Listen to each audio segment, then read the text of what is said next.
you're about to see is a real-life story, taken from the files of the police racket and bunco squads, business protective associations, and similar sources all over the country.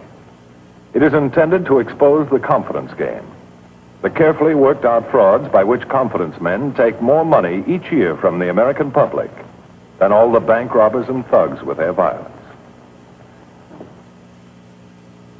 Captain Braddock. Captain Braddock. Ready.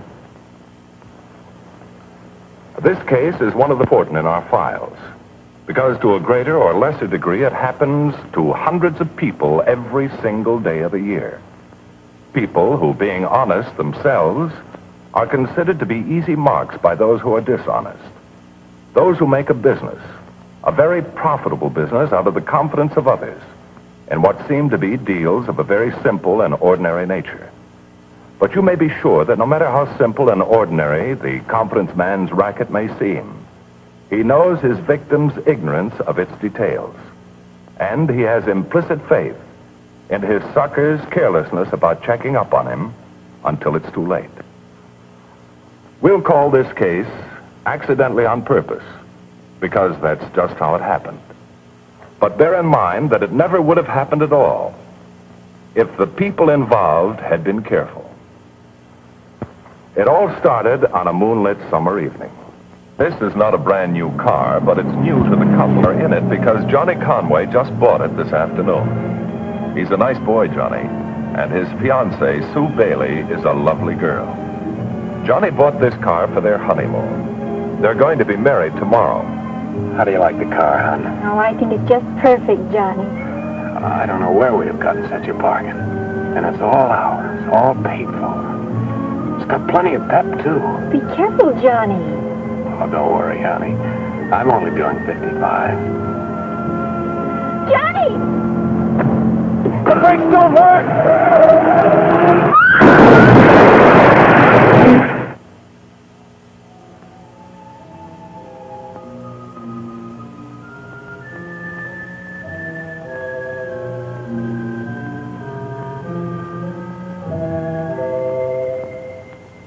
And then when Johnny put his foot on the brakes, nothing happened. Oh, why doesn't the doctor come in and tell me how Johnny is? You don't think Johnny... No, that's not it. The nurse said he'd be in just as soon as he finished his examination. So while we're waiting, why don't you tell me the rest of the details? All right. Now, Miss Bailey, just what did you mean by nothing happened when your boyfriend stepped on the brakes? It was horrible. There were no brakes at all. See, you were fortunate to come out of that wreck alive. That car was completely demolished. You know, Miss Bailey, if fellows like your boyfriend would have their cars checked periodically, we'd have a lot less accidents. How was Johnny to know about the brakes? He only bought the car this afternoon. The salesman said that it had just been through their shop and was in perfect mechanical condition. He just bought it today from a dealer? Down on Main Street. The salesman told him that all their cars are reconditioned from bumper to bumper before they're put up for sale. A dealer, huh? Would you excuse me a minute? I want to make a call.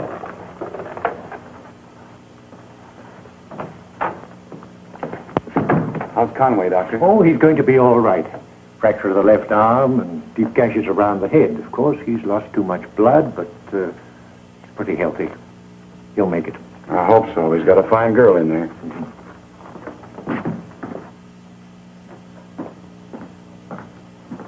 Mary, I have a call to make. All right to use your phone? Help yourself, Sergeant. Thanks. Cliffside. Brakes failed. The girl Claire's friend just bought the car this afternoon. Do you think he bought a dog? Yeah, and a real shaggy one. It was dealer sold and represented to be in perfect condition. I can't make a complete inspection until daylight, but from what I could see tonight, it has all the earmarks. How are the boy and girl? Well, he's much worse than she is, but the doc says they'll both make it okay. All right, Tom. Finish your investigation. I'll be down in the morning. Thanks. All officers had been alerted to double-check accidents where there was any doubt about a car's ability to perform as it should.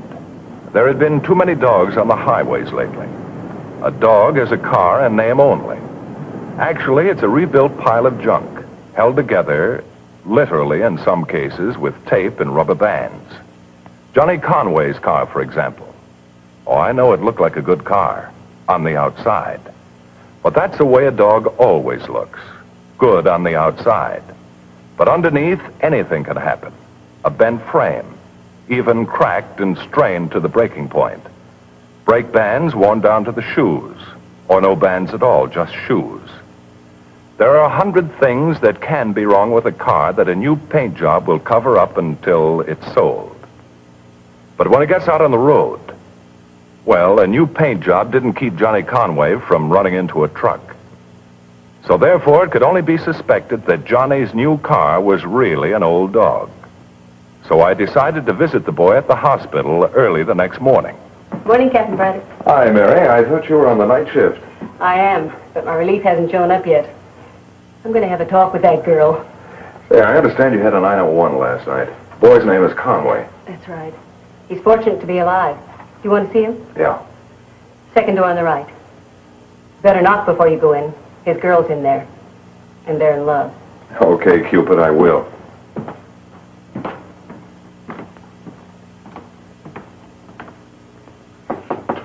Come in.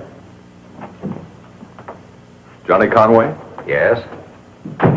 My name is Braddock. I'm with the Racket Squad. Racket Squad. Yes, I'd like to talk to you about that car you bought. Well, I don't suppose there's much to talk about. The brakes failed, but I guess that was just my tough luck. Maybe. But it might have been a lot more than just tough luck. I'm afraid I don't see what you mean. Oh, excuse me. This is my fiancée, Sue Bailey. How do you do, Miss Bailey? How do you do? We were going to be married today. We bought a car. We were going to drive to Arizona for our honeymoon. That's too bad, Johnny. But it could be a lot worse, a lot worse. I know. All I have to do is read the daily papers to see how fortunate we were. Where did you buy your car, Johnny? Well, at a used car lot down on Main Street. It was called Square Deal Danny's, the working man's friend. I remember we were laughing at the sign.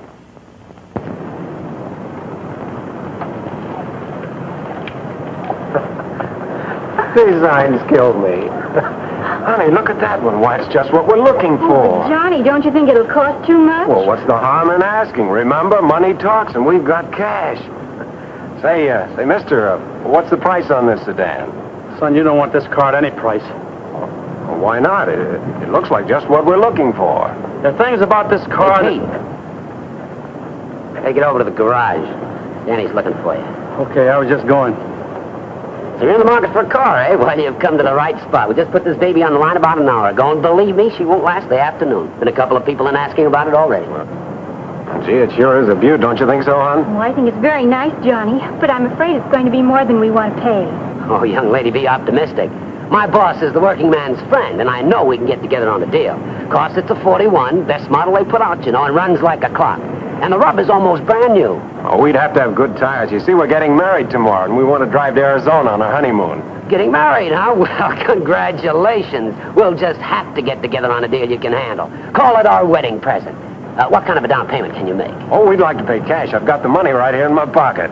Well, in that case, let's get over to the office, and I'll tell Danny about it when he hears about the wedding and the cash. I know we can give you a square deal. But, Johnny, that old man started to say something about us not buying this car. Do you know what he meant? Oh, you mean old Pete? Oh, he'd give anything to have this job. He's one of the grease monkeys around here, and he's had his eye on it ever since we put it in the shop. You see, Danny won't put a car on the line unless it's been gone over thoroughly from bumper to bumper. And Pete knows this baby's in A1 condition. Oh, I see. Oh, don't blame him for that, honey. You just have to wait till another good one comes along. Is this a local car? Local?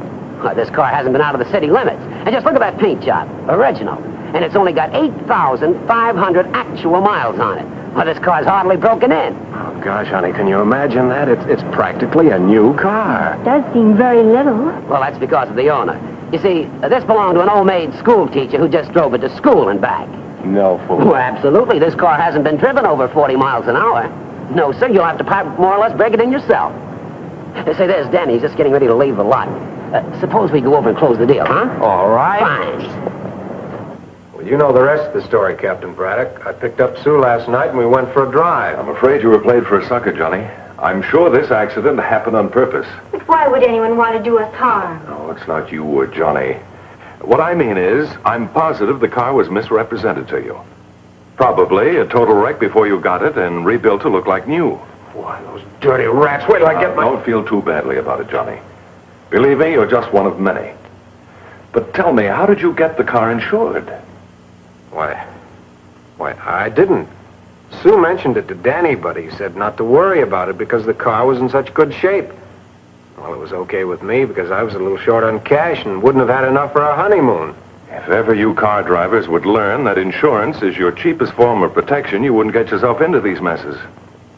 Well, I don't see how insurance would have kept me from getting this broken arm. Well, that's where you're wrong. If your car is the dog I think it is, a reputable insurance company wouldn't have insured the car. But you didn't, and that's that. Oh, by the way, did Square Deal Danny send in the ownership certificate for transfer? Why... No, he didn't. Johnny, remember? You told him that you wanted to wait until we returned from our honeymoon to send it in. That we were driving across the state line and you wanted to keep proof of ownership with you. That's right, Sue. It's in my wallet.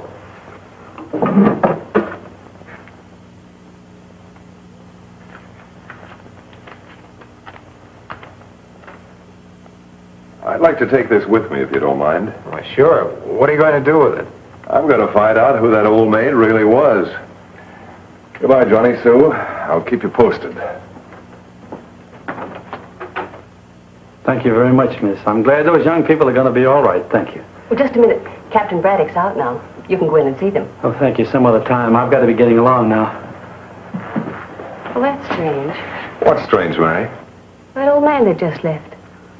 He sat in that chair for 10 minutes, not saying a word. And I finally asked if I could help him. Then he wanted to know all about the Conway accident. What did he want to know? Oh, how it happened, were they badly hurt, and questions like that. I told him it was due to brakes. And then when you came out, I thought he might like to go in and pay them a visit. But he just walked off. I don't get it. I don't get it either. But I'm going to find out.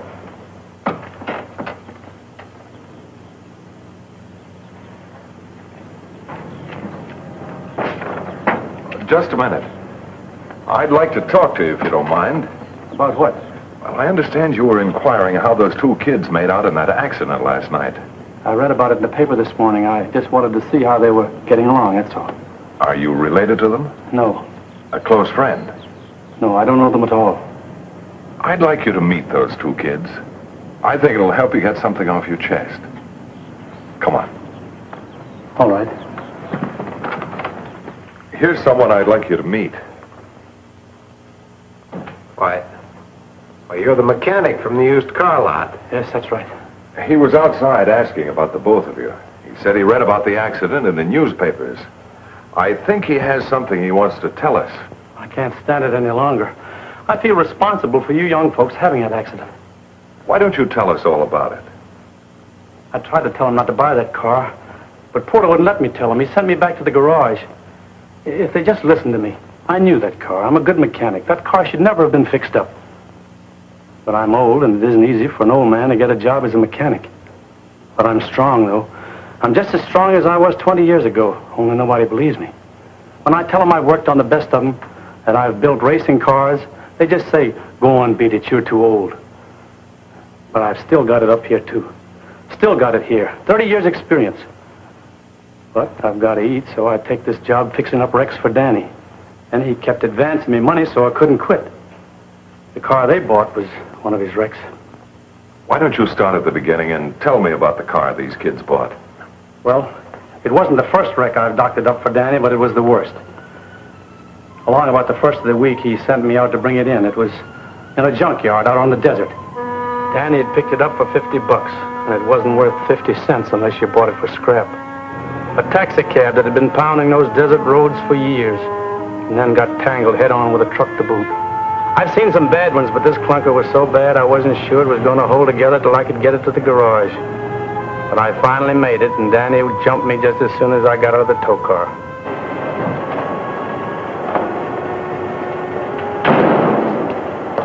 About time you showed up. What'd you do, stop to go fishing? I'm sorry, Danny, but I had to take it slow with I'm not paying you to take it slow. Now get on this clunker first thing in the morning and run it through the mill. I want it on the line by day after tomorrow. Okay, Danny. So the next morning I have to get to work on that wreck, and it was bad. Very bad. After 85,000 miles over those desert roads, plus the final wreck, it kind of turned my stomach to think someone would buy that car and drive it on public highways. Here's an accident that found some place to happen. What do we do with it, Pete? Well, Danny says get her ready for the line by tomorrow, so I guess we'll have to. I just put a new battery in her and some gas. Get in there and start her. Let's see what she sounds like. You think it's safe? Probably not.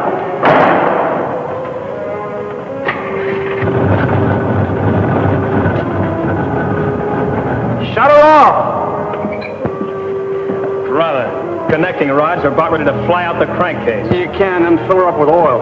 There's some 40 weight in the corner. Okay, you're we'll quiet them down for a few miles, but not for long. They're still gonna fly.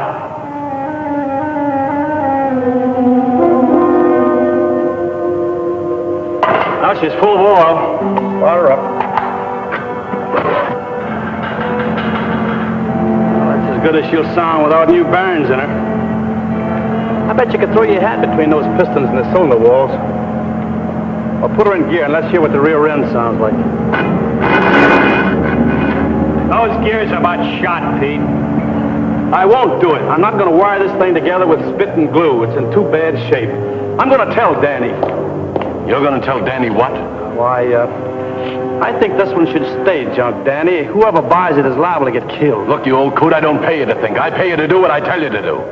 However, if you feel that way about it, you can pay me back the money I've advanced you and get out of here. Oh, no, Danny, look, Pete didn't mean it. He's just a little upset. He'll fix this iron up, won't you, Pete? I guess I will. You bet you will. What's the matter with you? Are you trying to borrow trouble for yourself? It ain't right. This thing should be junk.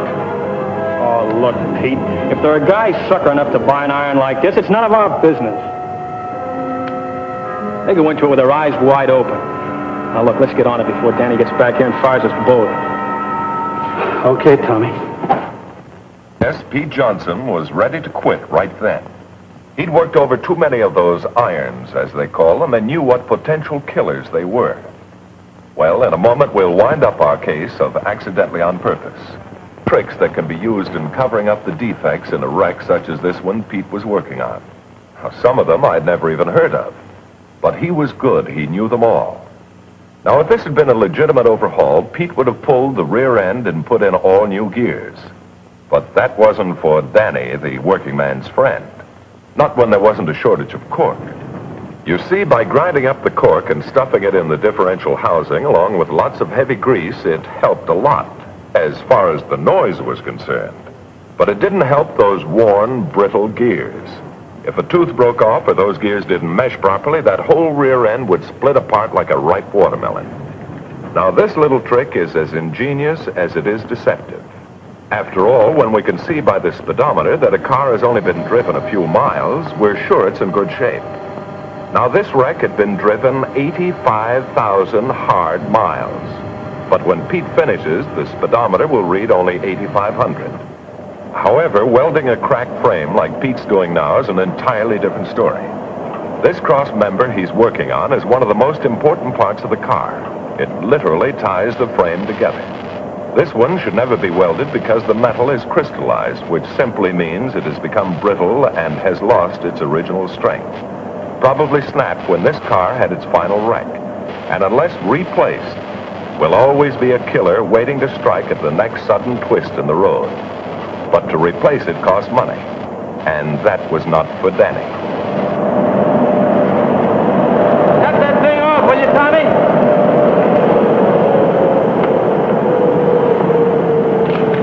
What does it look like? Like a last year's bird's nest. It's a mess, Tommy. Those brakes have got to be relined. And look at that flexible hydraulic line that's been leaking. I know, but what can we do about it? Yeah, I thought so. That plate's cracked, too. It's got to be replaced. Oh, you know, Danny won't go for that. Well, Danny's got to go for that. Danny's got to go for what? Well, Danny, I said I've got to go for what? well, it's this brake setup, Danny. The plate here is cracked. The hydraulic lines have got to be replaced, and it needs a reline job. The shoe is right down to the rivets. Listen, you second-rate grease monkey, I don't care if they're worn through the rivets. All I want you to do is adjust them. And don't forget to re-groove those tires. Take it away, Tommy, will you? Pete knew the tape he was putting around that hydraulic line wasn't going to help much. Those lines to the wheels are a car's lifelines. They hold the precious fluid which means the difference between stopping in time or maybe death. Leaking as they were meant only one thing: a sudden emergency stop when the driver really had to throw his weight on the brake pedal, and those lines would split open like an old piece of garden hose, which adds up to no brakes at all. And regrooving the old casings was also asking for it. It's okay to cut new grooves in a tire when there's plenty of tread left. Helps to make them non-skid. But when they're almost worn down to the breaker strip, you increase your chances of a blowout by about 80%. But a sucker doesn't know. And they look good. From then on, it was just a case of dinging out the dents, slapping on a coat of paint, and it was ready for the line. Yesterday, when you young people came in looking for a car, I tried to warn you, but I didn't have the courage. But later, after you'd driven off, I couldn't stomach it any longer. I told Danny I didn't care what he did to me for the money I owed him. I was through doing his dirty work. I guess it's too late now, but if there's anything I can do to help. There is. Come on, I want to meet Danny, the working man's friend. Yeah, I'd like to see him too, but I guess I'll have to wait till my arm's back in condition. You just stay where you are, Johnny, and save yourself for Sue.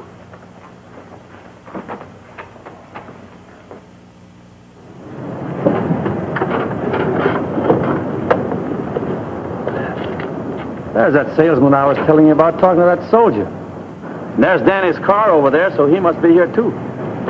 Fair enough. You two wait until I call for you. Mac, this car's never been driven over 40 miles an hour. You practically have to break it in yourself. The reason this car's in such good condition, it belonged to an old-maid school teacher. What are you, a wise guy? Might be. The name's Braddock. I want to talk to you and your boss. Danny's not in right now. Look, why don't you come back later? I'm just about to close this deal. This deal is closed now. Look, soldier, this car that he claims belonged to an old-maid school teacher is actually a rebuilt wreck that isn't safe to be on the highway.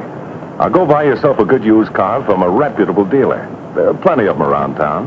Gee, thanks, mister. I was just about to buy this old crate. And as for you, maybe someday you'll be my personal yard bird. All right, let's go see Danny. I got a hunch he's in now. Look, mister, I only work here. I have nothing to do with the condition the cars are in. I only sell them. Is that Danny? Yeah, that's him. Oh, Lou, take charge of him, will you?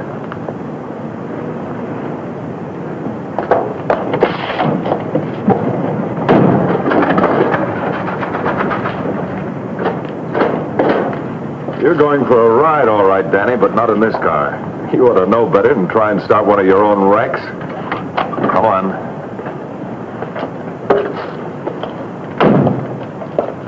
Well, Danny, the working man's friend, tried to bluster it through.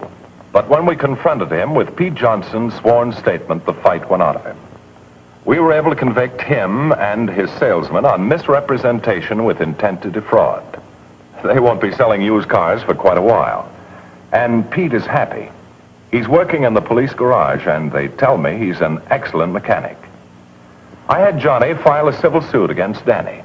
And now Mr. and Mrs. Conway are driving around in an honest used car they bought from a reputable dealer. Now, fortunately, in the used car market, there are many reputable dealers, and few Dannys. However, when you buy a used car, do this. If you don't know the reputation of the dealer, get your own mechanic to examine the car first, before you buy. And when you do buy, have it insured immediately. The accident rate in the United States averages over 83 deaths a day. Don't you be the 84th. Because accidentally on purpose could happen to you. This case now, or rather the courts will, but there'll be others, because that's the way the world is built. Remember, there are people who can slap you on the back with one hand and pick your pocket with the other. And it could happen to you.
What you're about to see is a real-life story, taken from the files of the police racket and bunco squads, business protective associations, and similar sources all over the country. It is intended to expose the confidence game, the carefully worked-out frauds by which confidence men take more money each year from the American public than all the bank robbers and thugs with their violence.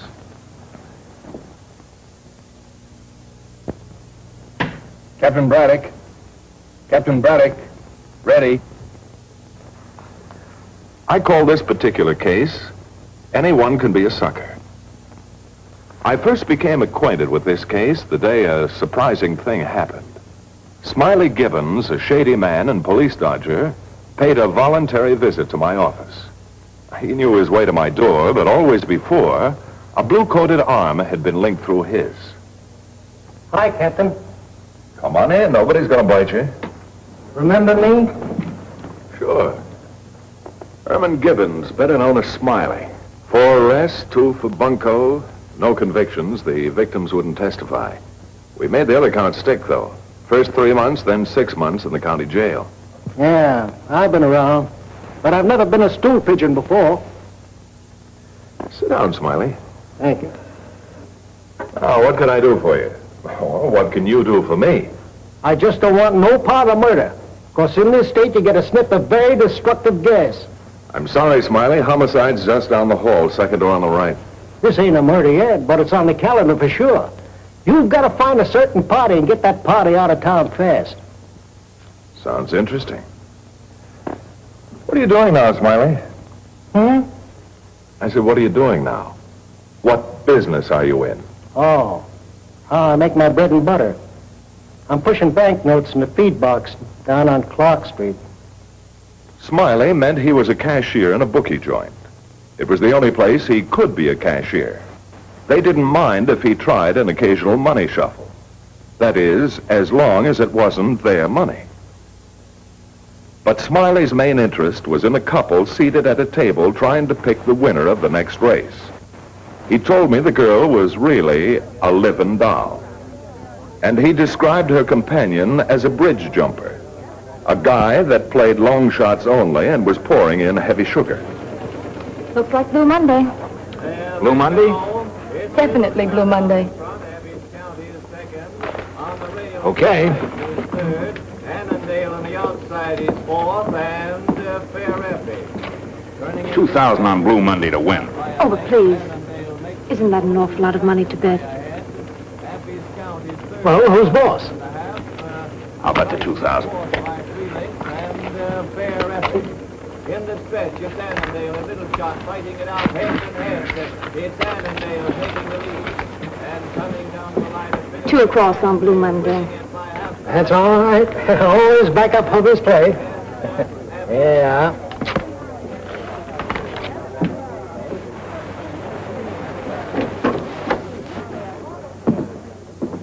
$2,000 to win on Blue Monday. Blue Monday? Yeah, the guy is a long shot lover. Look, 33 to 1, 11 to 1, 28 to 1. A profit in 5 races, $8,500. They're off and running in the 6th at Jamaica. It's Blue Monday taking the lead by a length and a half. Moonbright is second. Bull Boy third by half a length. Curly Top and Gay Professor Lackaday is trailing. Stay out there, Blue Monday. Say, who are you working for? Wouldn't you like to see a dame like that smile? Down the back stretch, it's Blue Monday still in front. Bull Boy, Curly Top, Moonbright, and Lackaday. Gay Professor is now trailing. Come on, Blue Monday. Turning for home, it's Curly Top and Bull Boy head and head. Blue Monday. Where's Blue Monday? Blue Monday, Moonbright, and Lackaday. Gay Professor is out of contention. Blue Monday. In the stretch, it's Curly Top and Bull Boy and Curly Top. Moonbright has found racing room on the rail and is now moving into contention. Moonbright on the rail is drawing clear. Bull Boy is second. No, Curly Top on the outside is now second. Coming down the line of finish, it's Moonbright winning it easily. Curly Top is second, and Lackaday in the middle of the track closes ground to be third. I'm sorry, but it wasn't a hunch bet. I don't like Blue Mondays.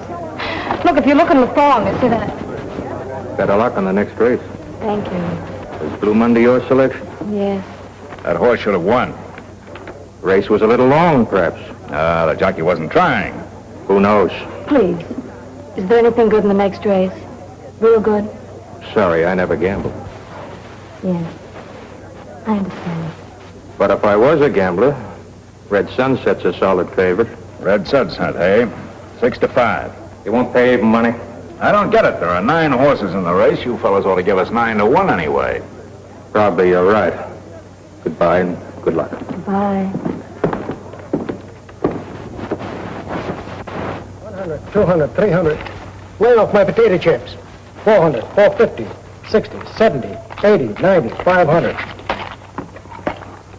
And you lay off my dinner, will you? 100, 200, 300, 320, 40, 50, 60, 70. Don't count so fast.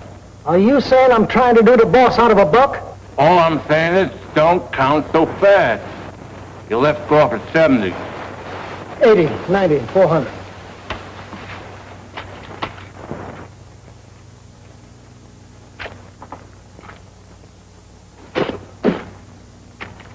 What's the idea? I like lettuce in my sandwiches. How the boss puts up with you, I'll never know. Here he is now. Let him in. He'll tell you. Yeah, but keep your hands where I can see him. Hi, boss.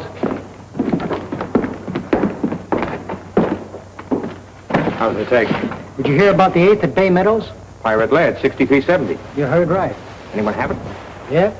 A free spender and his girl? No, Sam the hamburger man had $2 on him. What about them? $12,075.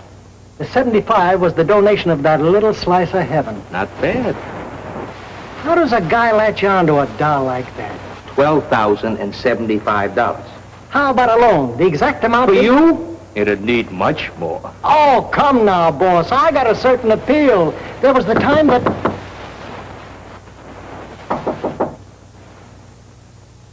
See what is, Rowdy?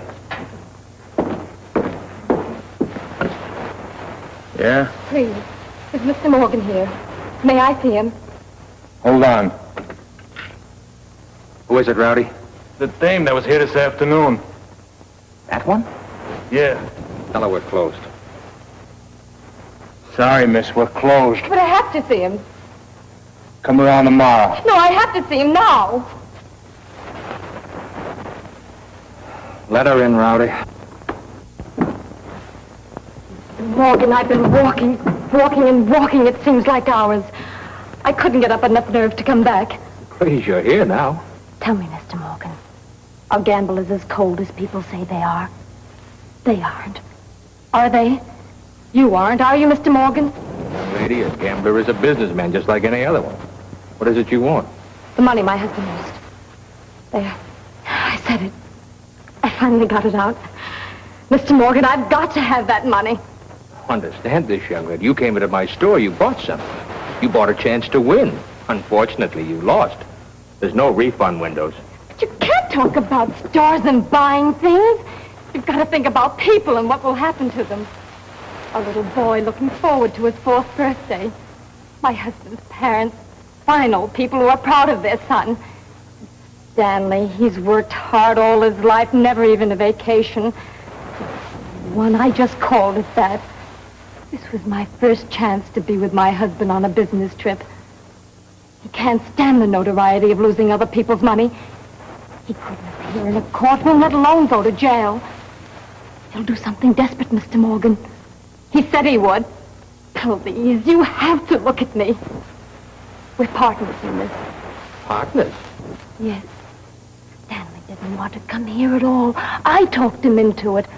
I'm the gambler in the family. $2 bet, 6 across when I splurge. Stanley doesn't get a thrill. He was only trying to get his money back. I tried to get him not to bet so much. That's right, boss. I heard her. Keep out of this, Ronnie. Please, Mr. Morgan. Can't we turn back the clock to the time I first talked Stanley into bringing me here? Can't we pretend I wasn't quite so persuasive and Stanley and I just walked past? You won't be out anything that way? Come on, miss. Hold it, Rowdy. Smiley, bring me the cash and stubs that go with this party. Here, boss. It's all figured out. Here's your money. Oh, Mr. I don't want Morgan, another word out of you, young lady. But I've got several for your husband. Tell him to stay clear of me from now on. I don't like a welcher. Particularly a welcher that sends a lady out to do his errands. And if I ever get wind of him... Mr. Morgan, I promise that Show the lady out.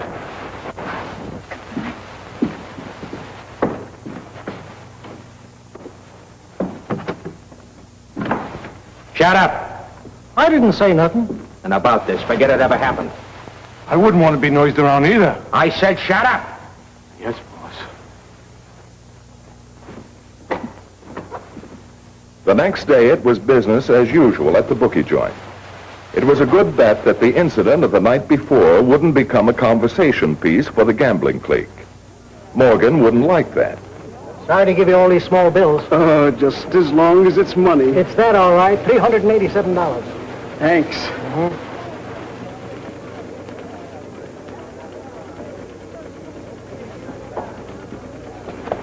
How's not try to win?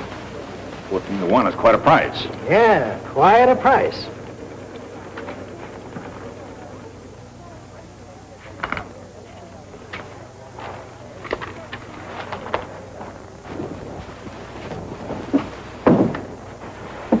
What do you want? Do you see what I see? I certainly do.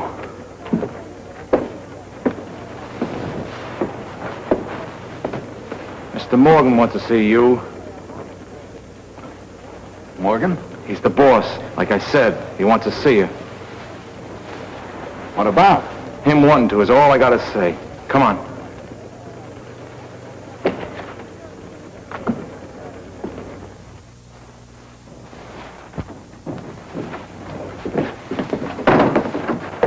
We got a visitor who bets heavy dough.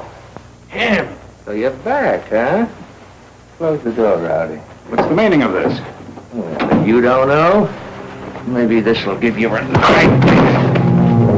What kind of a place is this? Get his wallet, Robbie.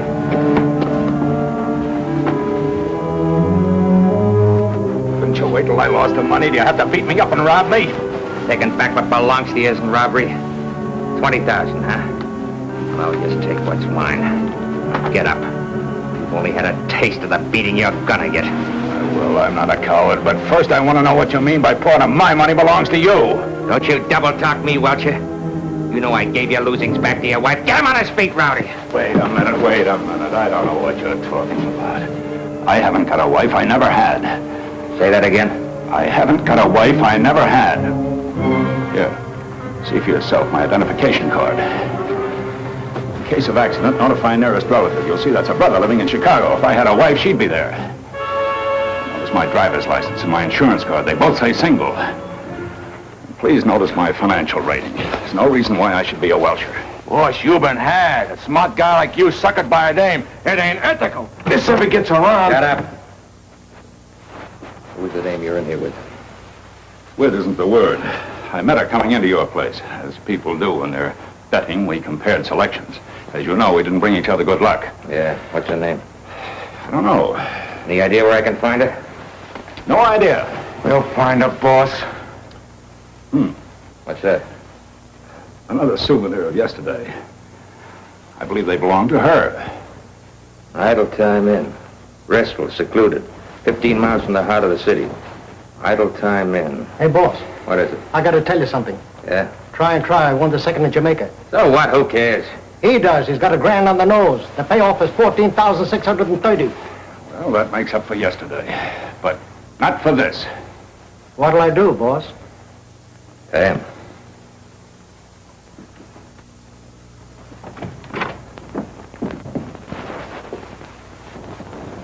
It's a very touching story, but what do you want from me? You've got to know how to stop things. Morgan's always level with me. The only guy I ain't got a kicking around from. Maybe stooling on him is a funny way to show loyalty. But while Morgan can take any gambling rap standing up, then make you sit down in that gas chamber for what he's got in mind. You think he'll try to kill the girl? It's the only way he knows to clean the slate. Idle time in. Pull out a squad car. I'm coming right down. All right, Smiley, let's go.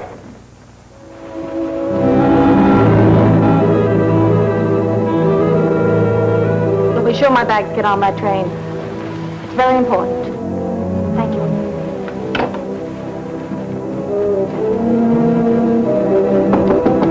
Who is it? The coffee you ordered, madam. Oh, yes.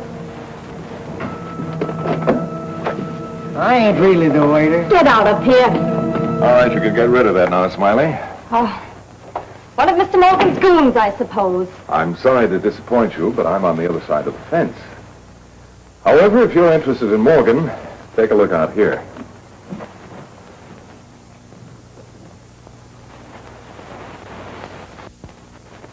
Morgan's very interested in you, too. Hey, Captain. I guess you don't need me anymore, so I'll be ducking out the back way. Stay here, Smiley. How did you find me here? It was quite simple. Matches. That's right. Book of matches. Morgan's waiting for you to leave the hotel. He plans to follow, and at a suitable spot, he'll force your car off the road. You don't seem to be following me. Of course I am. Yes, matches with a clue, a package just like that. Now, you're too smart a girl to leave matches as a trail. And working alone, you'd be far out of town before some unwitting Confederate could return to gamble again. Well, I've got some very sad news for you. That unwitting Confederate did go back and gave Morgan those. He's coming. He's tired of waiting. He's walking across the lawn. What'll I do? Where'll I go? I can't let him find me here. Stay here, Smiley. You'd better wait in here, miss. Me too. I'm sorry, I'll need you, Smiley. But why? Why? You stay right there and don't let him know I'm here.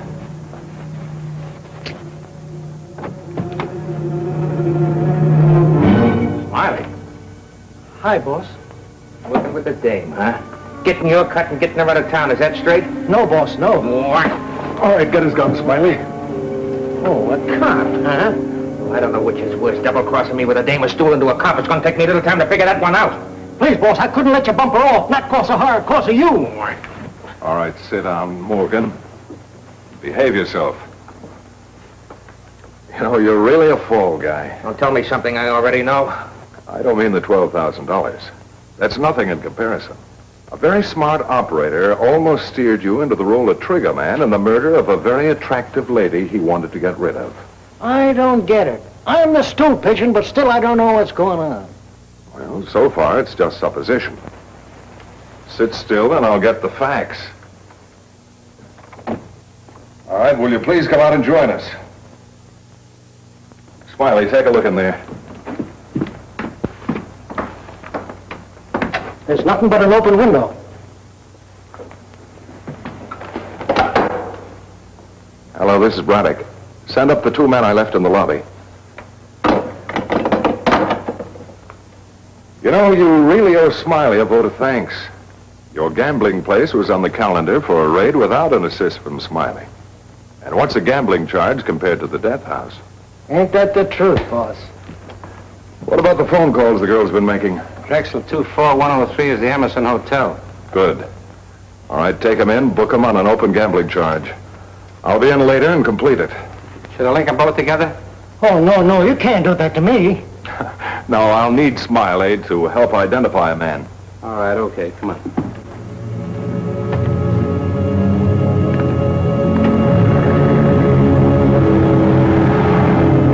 Maybe this will help you remember. He probably had a couple of bruises on his face. Oh, Mr. Crossett. Stanley Crossett, room 314. Well, now you're here. My, what a time these traveling salesmen do have. You know, a lady's been calling all afternoon saying she was Mrs. Crossett.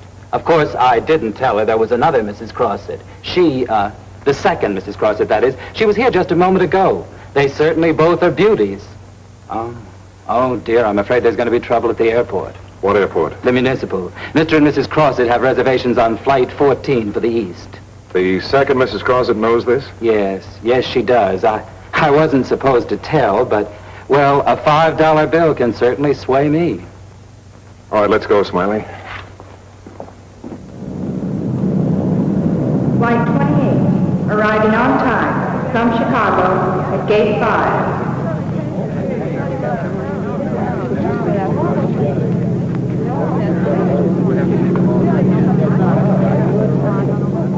As a switch, would you mind informing me what's going on, Cap? Well, you see, this girl, Vivian, and the guy Crossett are a couple of con artists. They tour the country betting heavily on long shots. If they win, fine, they've made a nice profit. If they lose, the girl returns with her sob story, and they have their bankroll to pull the stunt in another town. Yeah, but the guy came back to the bookie joint. That don't tie in. Remember, Smiley, there's now another Mrs. Crossett. You see, in con games, new faces are important. It's my guess that Crossett needed a new one for a partner, but he had to get rid of the old one. So having a good idea how Morgan would react, he returned, played it innocent, knowing that Morgan would take care of the old one. Yeah. Oh, yeah.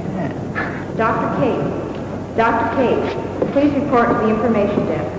Flight 14. I'll pick up the tickets now. Flight 14 now loading from Gate 3 for Chicago and New York. Crossett, please. Yes, Mr. Crossett. There he is over there. Mr. Crossett? Yes. I'm sorry to interrupt your trip, but you're wanted at headquarters.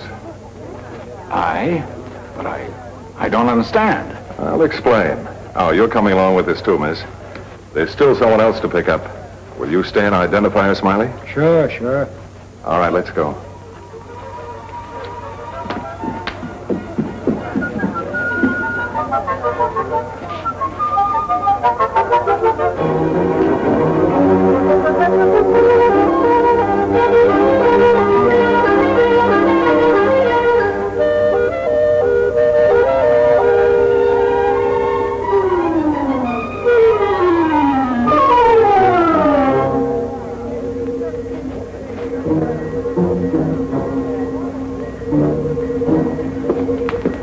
I'm Mrs. Crossett. Yes, Mrs. Crossett. May I have my tickets, please? Mr. Crossett has been detained. Of course, Mrs. Crossett.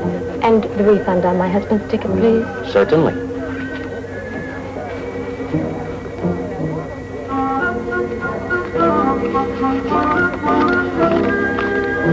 Thank you.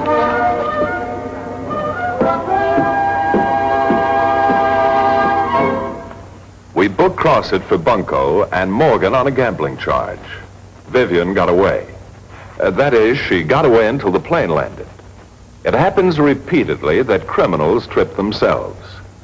I had wired a request to hold the luggage of Mr. and Mrs. Crossett for inspection. And when Vivian tried to claim it, they held her too. You've witnessed a double cross that almost led to murder. You've seen a con artist do a gambler out of $12,000. Of course, the money wasn't legally his, and I have a complete lack of sympathy. But that isn't the point of my story. More money is taken from the American public by con artists than by thugs and robbers. So please, be careful. If Morgan, a kingpin in the underworld with a complete education of every racket, could be the victim of a bunco game, surely it could happen to you. I'm closing this case now, or rather the courts will, but there'll be others, because that's the way the world is built. Remember, there are people who can slap you on the back with one hand and pick your pocket with the other. And it could happen to you.